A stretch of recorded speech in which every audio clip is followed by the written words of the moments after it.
I've already pre-shuffled, and I will be using 2 oracle cards for your oracle advice.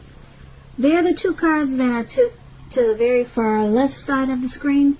Then I'll go through the past, present, challenge, and outcome. So, Sagittarius,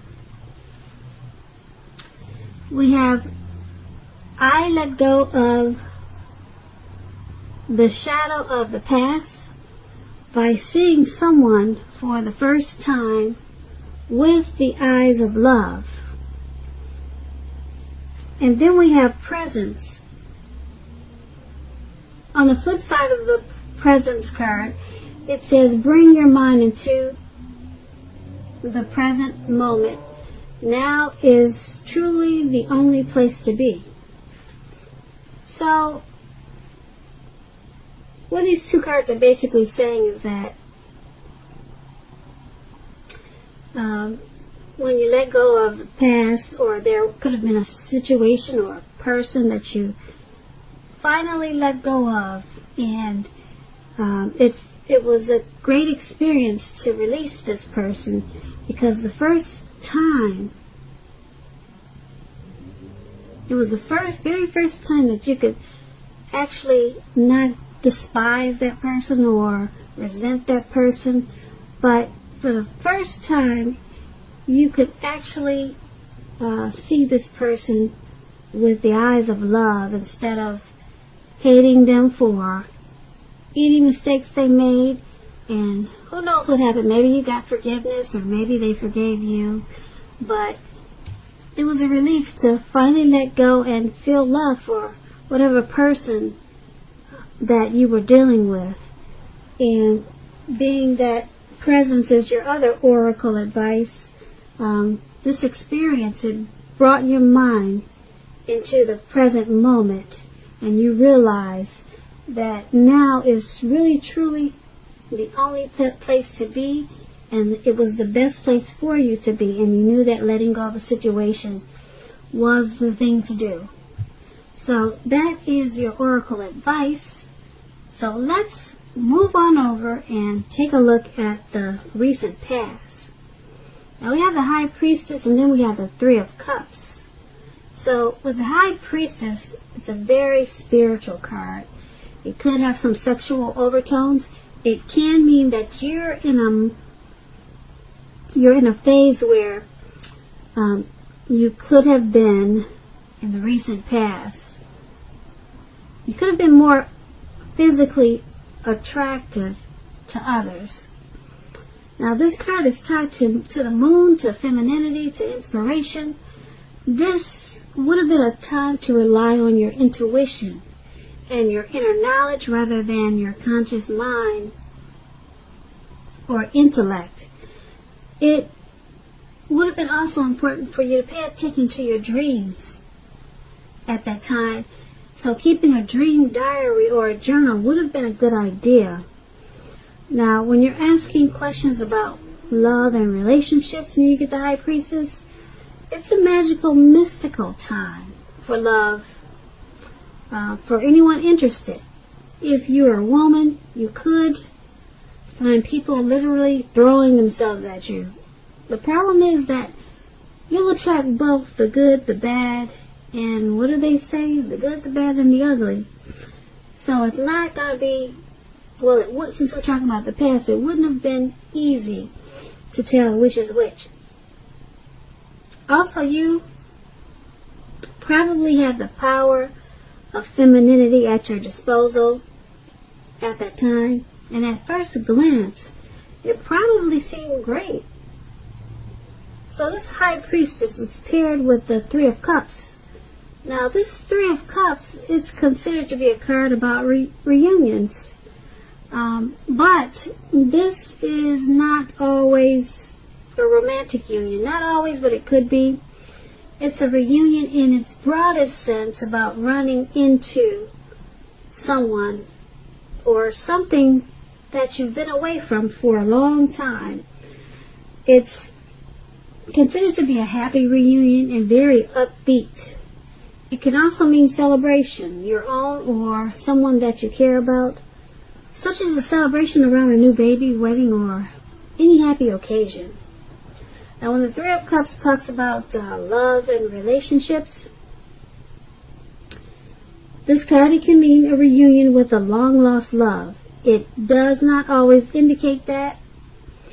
So, to decide whether it fits that interpretation, well, you have to see what the rest of the reading is, and then you can determine that.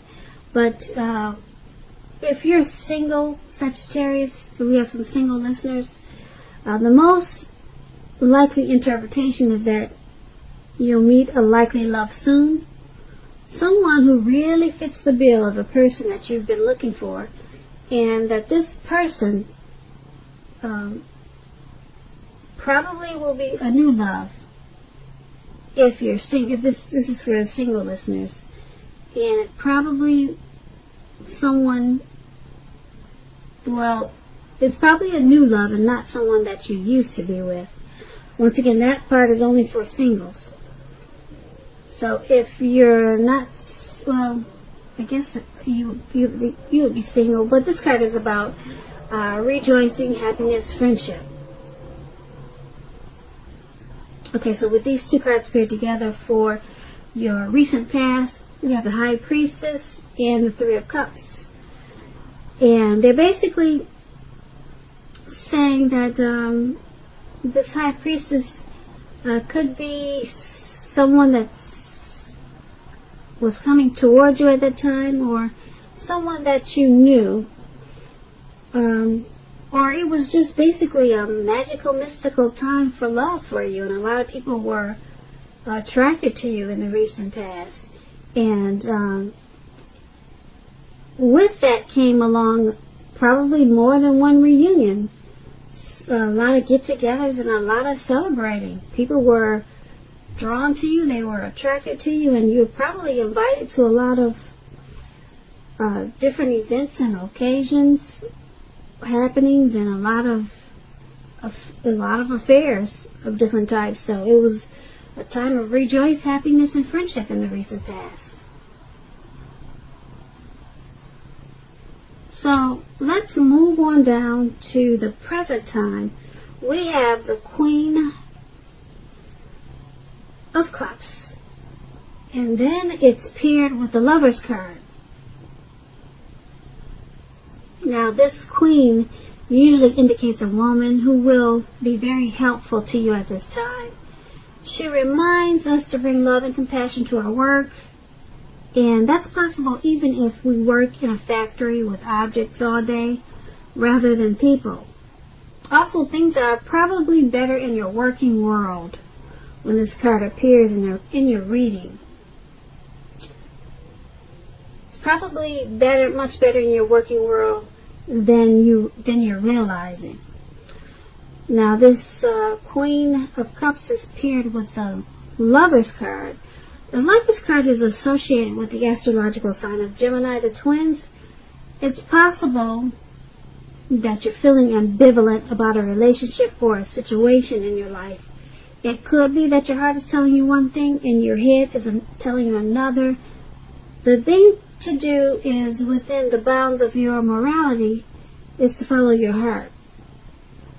Some people say there are only two modes that any of us are operating under at a time, and that's fear or love. So when you get the Lover's card, it's pretty much saying that it's safe to choose love.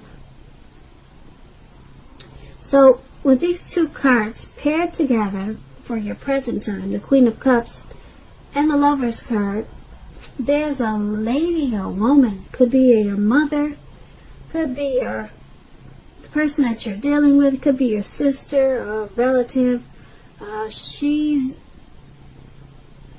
very loving and compassionate. That's her energy. Okay, and like I said, she's either coming towards you or she's already there in your life. And it's paired with the Lover's card.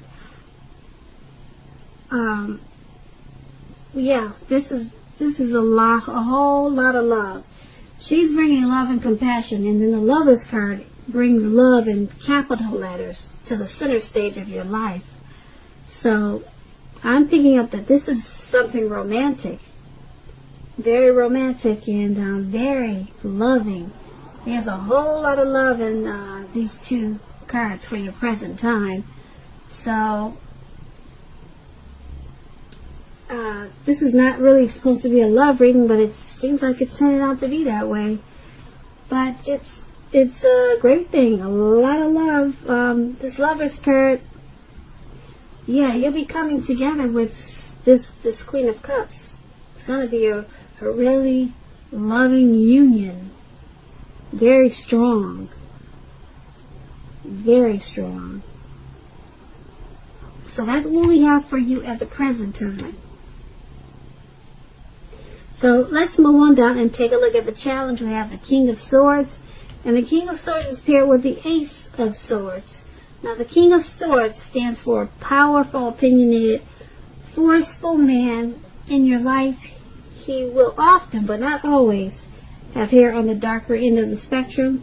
You could be tempted to think only about how things affect you, especially if this card is not representing a man in your life. So consider the feelings of others before you act at this time. This King of Swords is a very forceful energy. You may not be able to get this man in your life to change his mind or to do what you want. You may need to change something major about your behavior, thoughts, or expectations, but make sure you do not overextend your reach. The King of Swords is paired with the Ace of Swords. Now, the Ace of Swords is a indicator of new beginnings of some sort in your life, possibly on several fronts. Sometimes this new beginning, it can be started by a separation of some kind from a relationship or from a job situation. Just know that as anxiety producing as such a new beginning can sometimes be, that underneath it all is good beneficial energy that's getting you to where you want to go. The Ace, it calls on us to not be afraid to make a leap if it's in our best interest. So, with these two cards paired together for your challenge, there's a very forceful, opinionated, narcissistic type of man that's coming towards you. Okay, and if it's not someone coming towards you or in your life like that already, there's going to be a situation that's going to cause for you to be like that. Okay, very forceful, very opinionated, very sharp, maybe arrogant, maybe pushy, overstepping your bounds. And being that it's with the Ace of Swords, it's going to create a new beginning. So this person is going to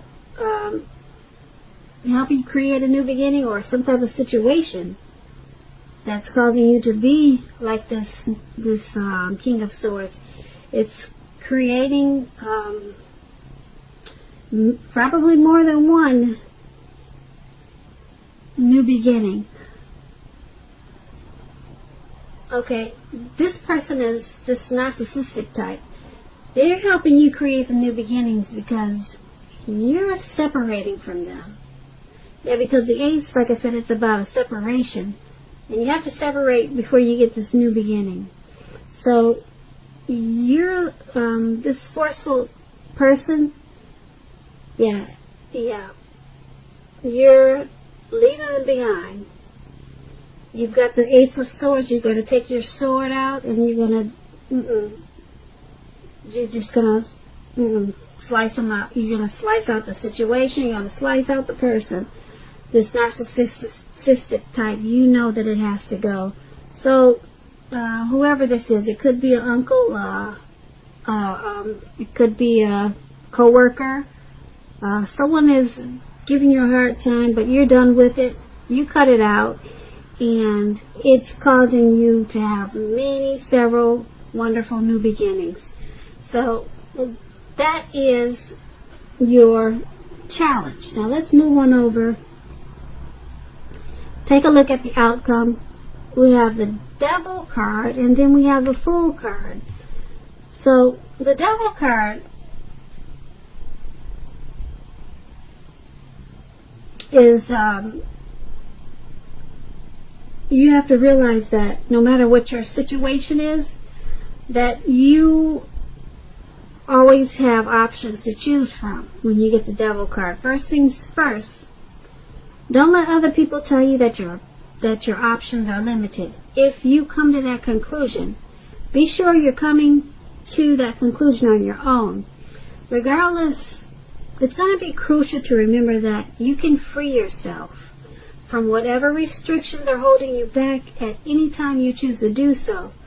You may have the feeling now that you are not in control of your life. Sometimes this will happen as a result of our own actions, but more often as a byproduct of inaction. So make sure to take action, whatever steps you can, to give yourself the feeling of, however slight, of being in control, even if it's merely taking a choice on what you're going to have for dinner. Small baby steps, they're important also. So this Devil card is paired with the Fool card. Now the Fool card, it's about newness in one form or another. In many ways it indicates the open-hearted energy and innocence of a child. Because children, they're trusting, and trust forms the basis for this card. This is generally a positive card in the tarot. It's positive. It's about taking a leap. So it's positive. It's an important time to be sure that you're looking where you're going also. Because if you're trusting yourself to take a step into the unknown, that's one thing. But if you do so without any thought whatsoever, it could be a big mistake. Just like you see in the picture there, he's taking a leap without any thought whatsoever, and he's about to walk off into the, who knows, Atlantic Ocean. So, yeah, you got a childlike energy, and you're ready to take a leap, but try to pay attention to what you're leaping into. Now, for your outcome, this Devil card and the Fool card paired together, it's basically letting you know that you've got some obsessions, some type of a devil energy, addictions, sexual lust, greed, envy, devil energy. You know what that is. Overeating, over drinking, those type of things, something like that. That's in your energy for the outcome, and you kind of just feel like hanging loose and being footloose and fancy free. But what it's saying is that be careful at this time, because you just might walk off into the Atlantic Ocean. So be smart about this time, and like I said earlier, take baby steps. Get those addictions in control. Little tiny baby steps. They're very important. So, Sagittarius, I hope you enjoyed this reading. I'll try to put a link below of the extended of this reading, and I'll go over a lot more. I'll try to, if I get caught up on the other readings that I have to do. So, I just want to say thank you so very much for watching. Please comment, please subscribe, hit the notification bell. That way you'll get notified when I post my next reading. I am hoping that you're having a wonderful 2020, and that your February is a very beautiful month for you. Thank you once again for watching.